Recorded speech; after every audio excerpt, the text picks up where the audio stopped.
Hello friends, ഇന്ന് നമ്മുടെ aglaonema ഇനത്തിൽപ്പെടുന്ന lipstick red പ്ലാന്റിൻ്റെ റീപോട്ടിംഗ് വീഡിയോ ആണേ. റീപോട്ടിംഗ് ചെയ്യാൻ തന്നെ കാരണം നമ്മുടെ പ്ലാന്റിന് ഒത്തിരി കുഞ്ഞു തൈകൾ ഉണ്ടായിട്ടുണ്ട് കേട്ടോ. അപ്പോൾ അതൊക്കെ ഒന്ന് പുതിയ പോട്ടിലേക്ക് മാറ്റാമെന്ന് കരുതി.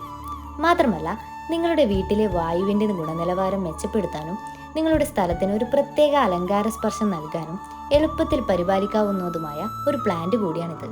അപ്പോൾ നമ്മൾ കുറച്ച് പോട്ടൊക്കെ സെറ്റാക്കി വെച്ചിട്ടുണ്ട്. അതിനുശേഷം നമ്മൾ പ്ലാന്റൊക്കെ സെപ്പറേറ്റ് ആക്കി വെച്ചു. പിന്നെ കിട്ടുന്ന ഔട്ട്ലുക്ക് ഇങ്ങനെയാണ് കേട്ടോ. അപ്പോൾ ഈ കാണുന്നതാണ് ഇതിൻ്റെ മദർ പ്ലാന്റ്. ഇതിന് ചുറ്റിനുമുള്ളതാട്ടോ ഇതിൻ്റെ കുഞ്ഞു മക്കൾ. തികച്ചും ഒരു ഇൻഡോർ പ്ലാന്റാണിത്. അഥവാ ഔട്ട്ഡോറായി വെക്കാൻ വല്ല പ്ലാനും ഉണ്ടെങ്കിൽ ഡയറക്റ്റ് സൺലൈറ്റ് കിട്ടാത്ത ഇടങ്ങളിൽ വെക്കാൻ ശ്രദ്ധിക്കണേ. മാത്രമല്ല, അറ്റകുറ്റപ്പണി കുറവായതിനാൽ എത്ര തിരക്കുള്ളവർക്കും ഈ പ്ലാന്റ് ചൂസ് ചെയ്യാം കേട്ടോ.